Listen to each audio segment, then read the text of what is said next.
Welcome, everybody. Michael McIntyre, your humble host, along with my daughter, Brianna, co-host. Hello. Sup? Sup? Sup?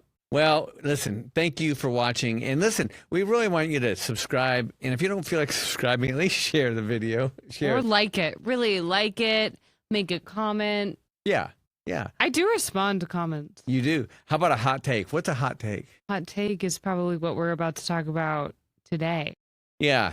And, we kind of talked a little bit about it, but we're kind of winging this thing too, right? Yeah, but we just know the topic that we're going to cover. All right. And so who wants to be a millionaire? Who wants to be a billionaire? It's Yes. a real question. Yeah. So you remember the show, Who Wants to Be a Millionaire? I do. That was a big time thing, right? I loved it. Did you? I was a kid. And then you could call it, you had a lifeline. Phone a friend. And then your friend was an idiot. And never got it right. And never got it right. Yeah. So it seems like now with, you've got Elon Musk and you've got, Warren Buffett, you got all these people and you got Donald Trump, Bezos. You've got a lot of billionaires in the spotlight, right? True billionaires. So, we sold $3 billion worth of insurance, which was a lot, but $1 billion, it seems like it's getting tossed around like for a while. I remember back in the day when we were running our insurance agency, our $1 billion insurance agency, we would say we had advertised in the paper, make $100,000 a year. That was big money. Okay. This is 1991, 92, 93, 94. Nowadays that's almost minimum wage, right? God bless you. So you've got everybody, at one point, $100,000 deal. And I was talking about Starbucks. They're making $25 an hour. Plus they come up with a 401k. It's good money, And now, $20 is, an hour is like minimum wage almost. So, $100,000 a year, it's not that much. But then everybody, now you look on the internet or you look on social media and I made $350,000 a month. And so everybody's a millionaire, which just let me tell you this, not true, not even close to being true. But now you've got, I saw the other day, one of the guys out there, I'm not even going to mention his name because I don't like him, talking about, hey, do you want to be a billionaire? It's like, bro, do you even know what a billion is? Let's break it down. What's a million? And excuse me, a million. What's a million? And I break it down like a million. Let's break it down to, very small numbers. So you've got seconds, right? 60 seconds is a minute, right? Yeah. All right. So if I would say, Brianna, how many seconds are in 1 million? How many days is a million seconds? I would need a calculator. Okay. So it comes out to be about 11.2 days. Okay. All right. So you got 1 million seconds equals about 11.2 days. How many days would you think a billion seconds are?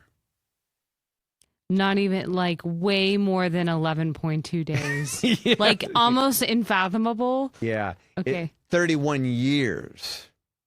Unfathomable. Unfathomable. I mean, it's fathomable, but 11.2 days versus 31 years, significant. Humongous. All right. So, if you don't believe me, pause this and ask ChatGPT, Claude, Gemini 3, Gronk, or whatever, or your calculator. Do your calculator if you know how still. Yeah. Okay. So you're pointing out the weight of people throwing out this $1 billion number. Yes. And so when you see someone who is not yet a millionaire say they want to be a billionaire, what do you think? I think they don't get it. Okay. And look, in our Christian community, that happens sometimes. Yeah. Right. And everybody says, well, God can do a lot of things. And he can. Yes.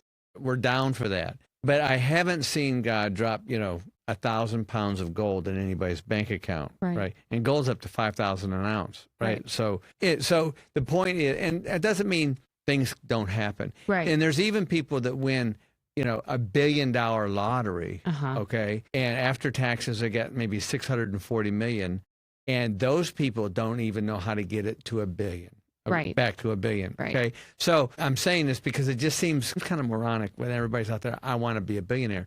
And so when you hear that, because in your business you did 3 billion in sales. Explain how that like posture and that understanding looks as someone who has experienced this like big number. Explain how you take that in.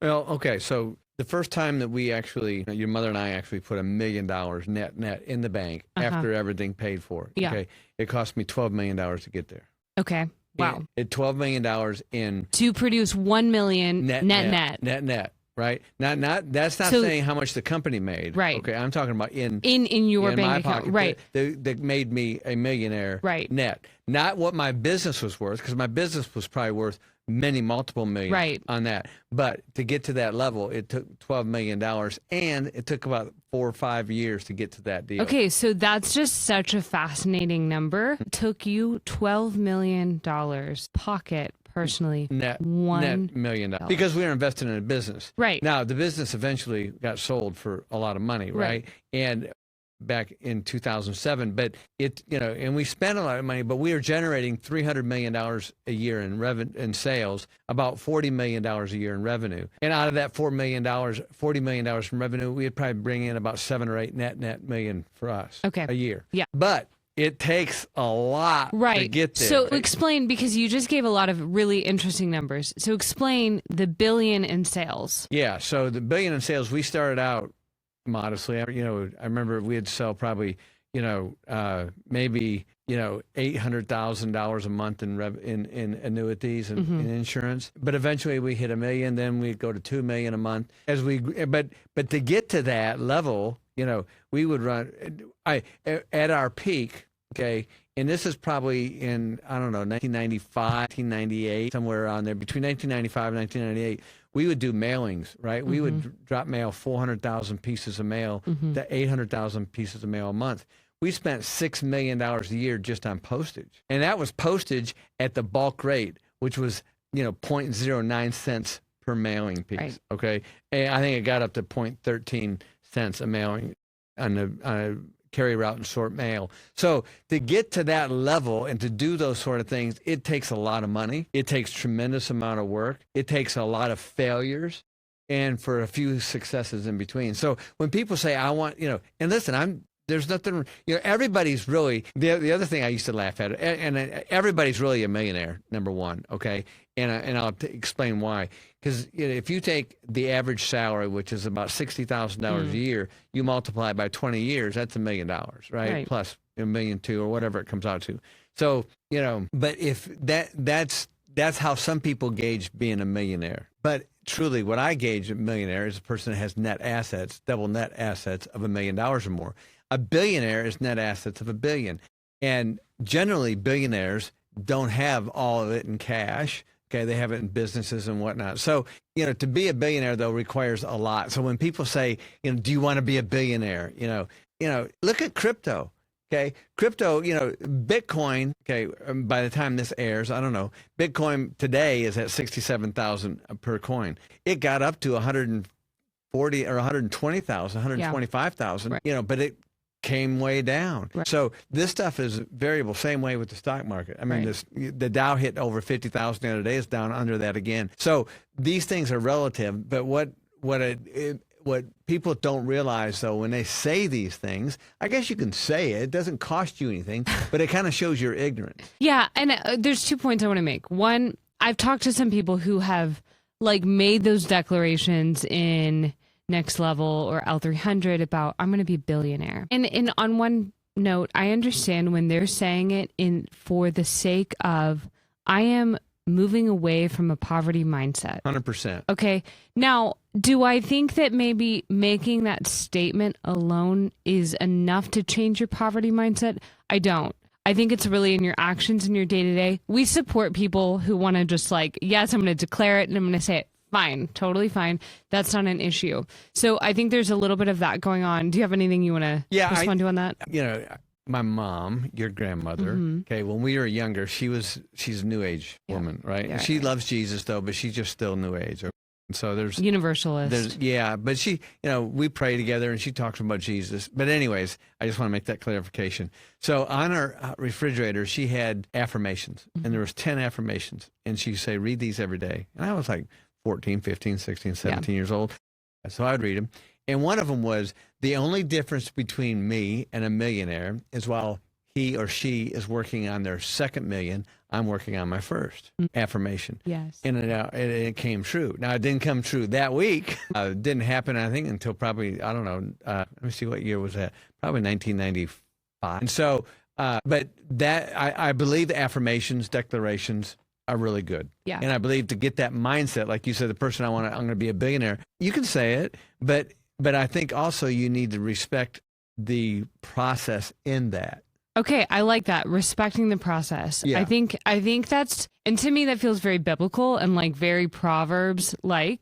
And I feel like oftentimes people want to just be like, I'm going to be this. And then they're like real disappointed because it does not just show up that way. It doesn't manifest immediately. No. Right. And so there's that tension. And I don't think that God is trying to punish any of us by being like, here, I'm not just going Right. to give you $1 billion. Right. It's not a punishment. It's like wisdom. Honestly, like I think he's looking at us like, what are you doing with what you have now? And stewardship matters big time. Huge. And so in your process to get that first million net in your bank account, you had to steward money in such a way where $12 million worked for you to bring in the $1 million. And so that is sowing. Yeah. And I remember when your mother and I, when we first started, I guess it was probably, must have been around 1993, 94 when we started really going after it. And we were spending everything that came in. I remember paying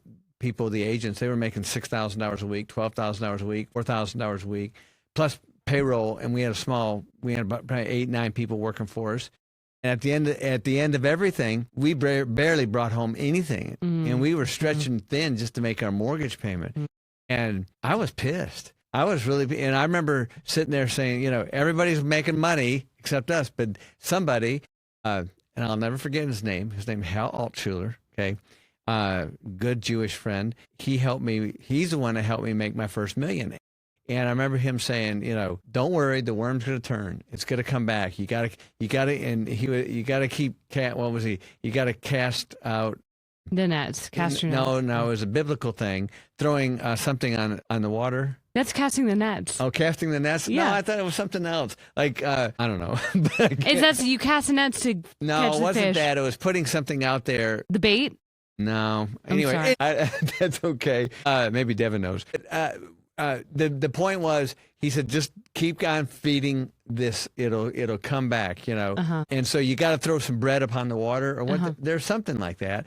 Anyways, it did. And when it came back really strong. And I remember, being disappointed not making anything, to where all of a sudden, hey, here we go. Because in the early days, your mother and I, when we had this health insurance business, we were banking 10 grand a week. We would buy back then they call them certificate to deposit, right? You put money in there and tie it up for 18 months, and it gets you. Back then, the interest rates were 8, 9, 10%. But we were banking $5,000 to $10,000 a week, and we were loving it until we get to 100,000. Then we buy a jumbo CD, and we go to the next thing. Well, that all went away after your grandfather died, right. And we started this new business. We had to funnel all that into that business. We had two young children, you and your sister, and then mortgage. So, but doing all this, it finally started coming around. And when it did come around, then it wasn't 5 or 10,000 a week. It was 15, 20, 25, all the way up to $100,000 to $150,000, and so a week. And then we started building. Then that's when we started really banking the money and saving it. Right. And I remember telling Hal, I remember we were at 750, and I was thinking, Hal, we're getting close. And he was always funny, and he was really generous, because we did really well with Hal for a while. But he was really funny, because he would always say, hey, how much did that tie cost you, Michael? And because I was buying Brianna ties, they had $300. Oh my gosh! And then he'd hand me a check for 60 grand, nothing about it. But buying a tie for $300, he'd just almost. Would lose it. And anyways, what a lovely man. And I miss him. He was just a sweetheart. And so, but to get to that level, man, it was a lot of blood, sweat, and tears. Okay, so I think there's a few really good things that I got out of that. One of them was that you were doing a biblical thing without knowing it. 100%. You were sowing. Yes. Sowing. You had stacked up your storehouse for a long time. Then came a time when you actually needed to drain the storehouse. That's right. Okay. And I feel like I hear people all the time, and I know you're an entrepreneur, and I know you are not risk averse. You will take a risk, and I've watched you do it over and over and over again. Sometimes it's wonderful for you, and sometimes it's not so wonderful. Right, everybody hears about it. Yeah, we all live through the risks. All feeling it. We're all praying through them. But okay, so my point is that what I notice you did and you've done is that you're willing to drain the storehouse if you need to. And I notice a lot of people don't want to tap into their savings. Yeah. Is that a big issue? Yeah, I mean, there's two schools of thought on that, right? Okay, and so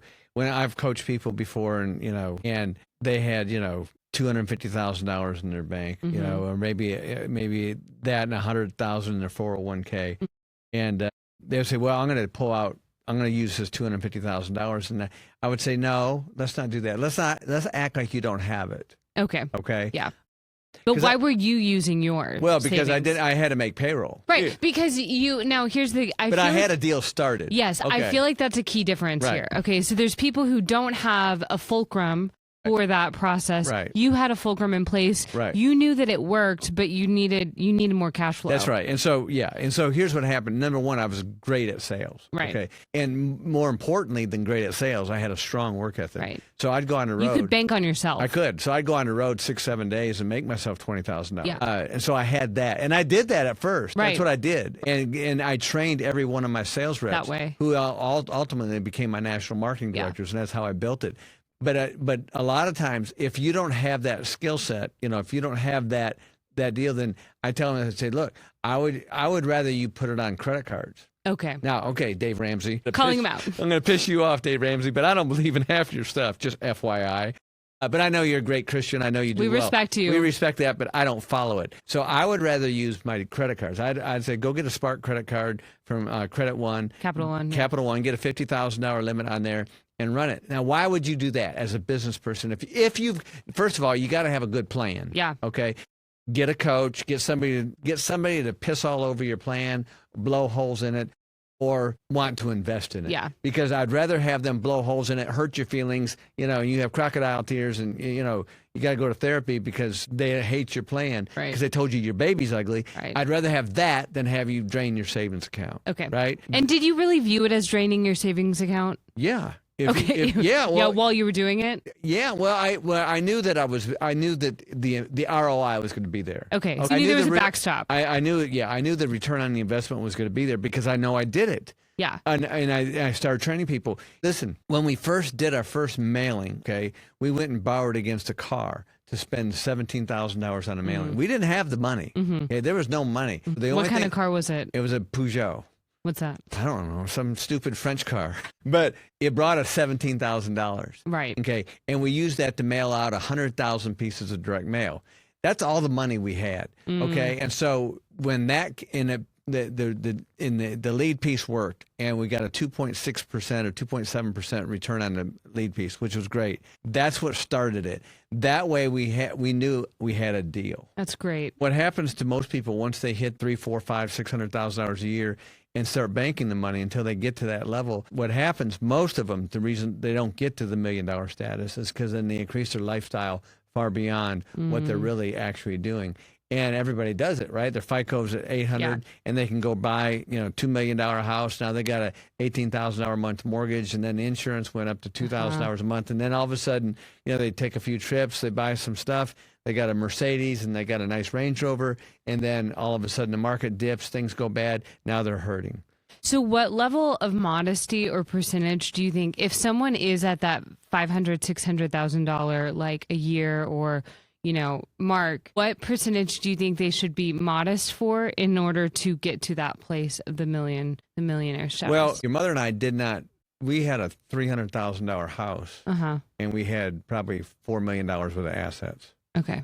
And we still kept the mortgage on the house, and I had a jet. Okay. And why did you keep the mortgage? Because it was cheap. I was doing 11th district cost of funds, LIBOR. Okay. And the cost of money was cheap. But what I'm saying is we live way under our means. Right. Right. And so my question is, if you could name a percentage of how much to live under your means in order to get to that next tranche. All of it. Live way, like 50% under your means? More. Yeah. Here's the problem. It's easier for the new the entrepreneur to come in that hasn't made it yet. Right. Okay. So all of a sudden they start making it, right? They need to stick that money up a Chinaman's ass somewhere and forget about it and not act like they even have it. That's what helped us. It helped your mother and I. The CDs. We had that, and we were making great money. We had no idea how much money we were making. They had no idea that we were making $100,000 a week. Zero ideas. Okay. And so we didn't, we did take trips and we did do certain things, and we had a modest house, but I had a jet. But nobody knew, nobody see me driving down the interstate in the jet. Right. The jet's only on the tarmac, but but that's fine. But what's really important, and I remember back then seeing other guys that had airplanes or had, and they were maxed out. They were leveraged to the hilt. And if somebody sneezed, they got pneumonia and died. Yeah. So I didn't want that. I knew I didn't want that. I wanted to have a strong backstop. I wanted to be able to, if something did dry up, I could exit the plane. I could sell the house. I could do all these sort of things. So you've got to have backstops. Now, there is a time to put 100% of it on the line, but you've got to be able to have the skills to back that up. If everything goes out, if you go completely broke, okay, can you start over again? Yeah. And there's a lot of people that can, and there's many people that can't. So, okay, how would you set yourself up? And I know this isn't the best mindset to have, but what is the best way to set yourself up if you had to start over again? Like, you'd make sure either A, would it be I didn't file bankruptcy, or B, like what would that look like? Well, I don't think bankruptcy is a bad deal for anybody, depending on the circumstances. For sure. If you can avoid bankruptcy, I would do it. If you got to go to zero, that's okay, but just make sure that you're going to come out on the other side of that zero, and that you have your basics covered. You need to have an automobile, right? Okay. And if you're going to go to zero, make sure the automobile's paid off. Yeah. If you can, and make sure your hospitalization stuff covered. Yeah. Just the basic stuff. You don't have to have a house. You can go rent, but have enough money set aside for 1 year's worth of rent. Right. Okay. These are the basic things. Those are rare things. Most people the fact of the matter is, Brianna, most people that go to that level don't ever come back. Right. Okay. It takes a really special person to come back from the bankruptcy or back from being broke. Now, those people that do, and you hear all the time, most, millionaires have filed bankruptcy. Your mother and I have been broke twice. I mean, broke. Like, people say broke, I'm down to my last $100,000. No, we are down to less than $1 in our name. Yeah.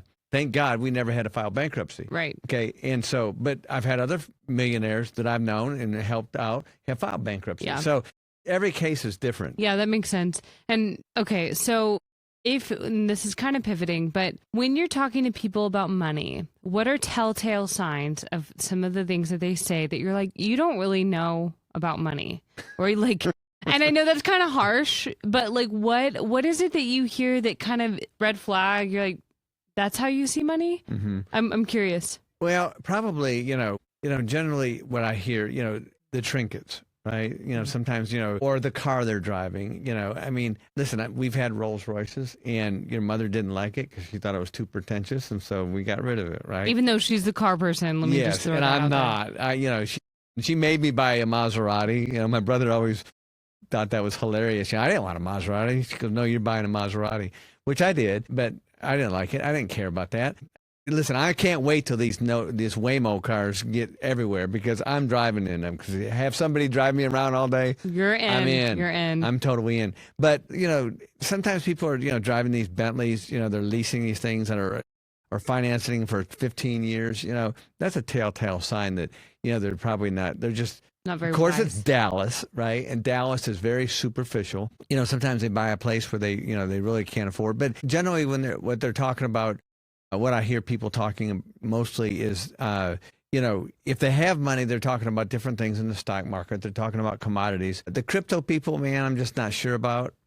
I've got some crypto. We got Solana, not a lot, but I've seen it up and down. I know we're mining some somewhere, but I don't bet on that. So I guess the biggest thing I see is living beyond their means, either in where they're at residency or their automobiles, or if they're constantly bragging about different things about where I went to college or where my child's going to school, I know, and so I just think that's telltale signs that status or that status more than anything else, because really true wealth, it's not about a status, it's about helping and building legacy, right? And I've learned that since I gave my life to Jesus back in 2007, but it's all about legacy. It's not about what you have. It's about what you're going to leave. So I want to make sure everybody knows, though, nothing wrong with wanting to be a billionaire. Okay?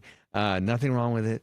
Maybe just keep it to yourself. But let's first crack the first million. Okay? Crack the first million, then you can go after the second million. Then now, I want you to know is the first 10 million are going to be the hardest to get to. Once you hit to that 10 million, it starts snowballing. If it's done properly, if you have your act together. But we're going to start a course here in helping these people get to that $1 million status. I think that's the first thing, because your mother and I created over 175 of them to be millionaires, and some of them still have a couple dollars left over. Salespeople, they can make a lot of money, but they can spend it too. Yeah. And I think that's the key to true wealth, is stewarding the money, like you talked about. It's funny, back in that day when we were growing up over there in that area, in that modest home, we would go to church every week. I wasn't a believer at the time, but I remember going, and I remember tithing every week, and I didn't know why. Yeah, I just thought, you know what? Maybe I'm hedging my bet. I mean, that's probably what I thought, but we did. And I remember the pastor invited me. It was a Methodist church. I loved it. Invited me to the Bible study. And I remember I didn't know what a Bible study was. And so there's me, the senior pastor. It was a big church, and 5 other guys in the deal. I know why they invited me, because I was tithing so much. I was giving so much, and they were very nice. And but they would say, "Okay, let's turn to John. Let's do the Colossians or whatever, Ephesians." I had zero idea where any of this was. Oh my gosh, I was like a fish out of water, man. I was so embarrassed. But they were very gracious and very nice. Yeah. But I went 2 more times, and your mother was excited about it because she was hoping I'd catch fire. And I called up the pastor and I thanked him. I said, "Thank you so much but I don't know, I don't know what I'm doing in there." And he was very nice. But it was good stewardship. Yeah. And so, and you see this in the world. Okay. Oh, great example, in my opinion. Might not be the best example ever. I am endlessly fascinated with La La Land. Okay. The coffee shop. Because it's so good, Michael. Stop it. I am so fascinated because these people, I know it started here in Dallas. Okay. I like their cause. Their cause is great. Yes. And I don't know if it's liberal. I don't know. Okay. Right. And we don't need to. I understand. I'm not worried about that. I'm just the heart of it, the purpose. If you don't know about it, look it up. I agree with that. Now, and so if you think about that, they chose a cause. They did. Okay. So they sow in. They're sowing, That's right. sowing constantly. And that was the purpose of it. Therefore, God takes care of it. Now, so God's principles work regardless of whether or not you know you're honoring him or not. They have some of the best brand collaborations in the business, like that I'm aware of. I know there's other really high-end brands, but for a coffee shop, like they've done love them or hate them, Disney. They did a Disney collaboration. They have a currently Beverly Hills hotel collaboration. The revenue that this business makes, I'm curious about it, but the line, the hype, everything that they build, and you're like, that's not a cheap little cup of coffee or matcha or whatever. What they do, but they do it in excellence, and they're supporting causes. And so you're like, oh, that's the way that you can look at it in the world and see God is taking care of those who take care of. Yeah, and I think it's totally biblical. And I think even if they're non-believers, which I'm sure there's some believers in there, I don't know the background. I just don't like the vibe inside. I get the place. it. It's too totally yellow for me. It's too happy. But then they have But I do understand that what they do, and they employ people, right? And I think it's beautiful. And I wonder if you were to look at businesses have a cause like that. Yeah. Are they like if you could compare are they better off? Yeah, than and others? one of the things your mother and I did early on is we shared the wealth. And the reason we did is because we thought that, the more we give, the more we receive, right? And that Right. was my philosophy too. Right. And I don't know if that's biblical or Well, not. I mean, but yeah. but we shared the wealth, and so we were making money a lot, but we wanted other people, and that's how we brought so many people into the millionaire status, right? Yeah. And that was beneficial for them, and it was beneficial for us. And we wanted that. And we'd take people on. I remember when we had our conventions here in Dallas, we'd have 1,000 people show up, and the top, 50 of the producers, we would have their spouses. We got, 10 limousines, and we put them in limousines, took them to the Galleria, gave everybody $1,000 worth of Galleria gold, took them out, had a lunch, and treated like kings and queens. And we did that because we know that in sales, straight commission sales, the spouse, it really has to trust the process. Yeah. And your mother has always trusted me in the process. And so we always bless the spouse. And so we did that. Now, did I do that because I love Jesus? No, I didn't think anything about that. But I did, because I wasn't a believer at the time, but I did do it because I knew that's, that people, they would also support Yeah, that us. taking care of people was important. Right. Again, kingdom principle, just 100%. didn't realize I what was you were doing. it. And that's why, I can tell a story about that. But God was chasing me ever since I was, 7 years old, And it was funny because I didn't realize it until I did give my life to Jesus. Then it all came together, and I thought, oh, wow, here it is. And even that time when we took you out of that one school and put you to another school, that was a big deal. And I know it was hard for you, to do that.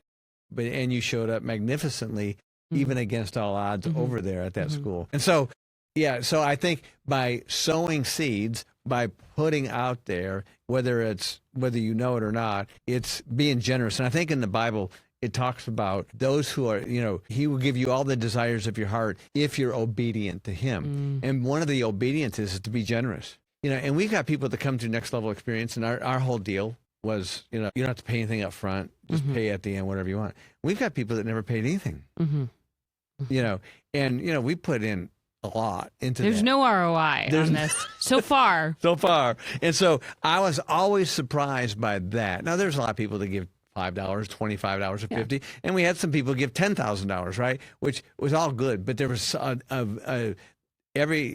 have a lot of people give zero. And I thought, okay, you want to be a billionaire, okay? You want to make a lot of money. You want to do all these things, and you're not generous at all. And that was after a 2.5 day intensive immersion. Pouring into people. They didn't have to do anything except receive. And so I look at that, and these are, Christians, right? And so, if you're truly that, and then, one of the things that I've learned, and your mother and I've learned, and this, you're very good at this, is to give sacrificially, right? To give and to give sacrificially. And I think that's what separates the wheat from the chaff. And that, you want to be a billionaire, then give away a lot of money, right? Yeah. But, give it to the right, don't throw pearls before the swine. That's the thing I was looking for. That might have been it. That's Old Testament, right? Yeah, I think so. Yeah. So to bring up someone who I think has done this since becoming a billionaire very well is J.K. Rowling. And I think she's very wise. Is she a believer? I don't know, but she stands for very conservative truth. Yeah, she's a big giver. Yeah, she is. Yeah. And I think that she no longer is a billionaire because of what she's given away. Yeah, which I think I don't think she's going to hurt, No, but I think she's wise for doing so because it kind of frees her. What do you think about billionaire status? Do you think it's overhyped, overrated? Yeah. Do you think people are actually happy as billionaires? I don't know. The way I look at billions is, net billions, okay? Right. Probably a lot different than other people, but I don't know. And I think there's probably a lot of pressure in that. Yeah. I think it's a lot of pressure, and I think it is overhyped, and I think then you got to worry about other things, Yeah. So I don't know how great it is. I think, is having a lot of money fun and good and all that? You can be, but it also brings other things with it too. Right. I think giving away and helping other people is crucial. Yeah. I think that if you don't have a switch up at some point in generating any amount of wealth of like, okay, how can I serve? Yeah. Then it will consume you. Yeah, it will. And I've seen very wealthy people be extremely unhappy because they're trying to hang on to everything, and they die of crazy stuff. And and so, but I've also, we've all, but I know this: everybody has issues. I don't care if you got $10 million net in the bank, or $100 million, or $1 billion. Everybody's got issues, and you might want to say, "I want those issues." Be careful what you wish for. So, okay, you've been around some very generationally wealthy people. What did you learn from them? Yeah, what I learned from them is modesty is the key, and checking your ego is not your amigo. Because I was very arrogant when I was young, in my early 30s, how successful I was, and I'm embarrassed about it now. But these men taught me, to be extremely modest, extremely humble, and come up underneath people, and always look for how you can serve and not to be served. Yeah. I also feel like something that you have shared from experiences with the people who were generationally wealthy is like, all that glitters isn't gold, and it's not as easy as it seems. Yeah, I remember I was talking with a friend of mine a long time ago, and we were talking about stuff, and he came from generational wealth. He was third generational wealth. And I remember him saying that, he was telling me that part of his day dealing with the CEO, and he was in this family, and it struck me right then. I said to myself, I remember, thank God I'm not that. Because to look at his life, he's got a fleet of jets that he can take anywhere and never has to pay for any of them. He has access. He's got access and a lot of benefits, but at what price? Because he was an in-law. He wasn't the son. And he was constantly competing with that. And I thought, thank you, Jesus, that I had to go out here and scrape and be a founder. And be a founder and get my nose bloodied. Yeah. And, get kicked and, where, and be able to be who I need to be. Yeah. What a blessing that was. Yeah. So, I mean, I didn't come from money. I didn't have access. I didn't have an MBA. Right. Barely went to the Air Force, had an associate's degree at Arkansas State University. Right. Stand back. Right. So, and these guys, were SMU, and they were this, and great people, wonderful people. But, oh my gosh, to go into the office and think, I've got to prove myself every day against that. I thought, it's pressure. That's a lot. It's a lot of pressure. Yeah. Instead of being able to flow in your gifting. Right. As an entrepreneur, you get to create stuff. You also get to create cool stuff and watch it flourish. And you can also create crappy stuff and watch it crash and burn. And that's the part, that's what separates everybody. And if you can't watch it crash and burn, you'll be pissed, but you got to get over it so you can get to what's next. If you don't get over it, that's when you walk away and you never get to where you want to be. You'll never get to that millionaire status, let alone the billionaire status. Okay. Which is a next cut. Yeah. Yeah. So, all right. What did we learn? Well, I think we covered a lot. I want to hear from you guys in the comments. What are your perceptions of these statuses? Yeah. What did you learn from this? And what do you want to believe for yourself moving forward? Yeah. Do you want to make $500,000 a year, $1 million a year, or $500 million a year? You want to get to that billionaire status? Are you willing to pay the price? A lot of people want all these things, but they don't want to do the price. I remember my grandmother, your great grandmother, when I started making money in the insurance business, she would want everybody else in her family. So I'd have my uncles and stuff come in. They couldn't do it. And she was upset that they couldn't do it. Was this your bookkeeper grandmother? Yes. And not everybody has it. Right. Not everybody has it. But I was willing to work 7 days a week and drive all over God's creation. Yeah. And not everybody was willing to do that. But she saw, there's something here. Everyone should be doing it. Yes. Because she was wise about money. Yes, she was. And and she was a big lib. Right. Maybe not so wise about money. God rest my grandma's soul. But she was where the French Canadian comes She was. And she was funny. I mean, she was funny. She always helped me, and she did enjoy a dollar, but she was wise with that. But she didn't realize that it wasn't about just having the right horse. It's about the jockey. Who's riding the horse? Who's riding the horse? Yeah, for sure. That's huge. So I think that's a good thing to leave them on. Yes. All right. So thank you for watching. Share the podcast. Okay. Share, comment, in control. If you want to troll haters, haters will hate. We'll welcome you, haters. All right. Thank you for watching. God bless Jesus King.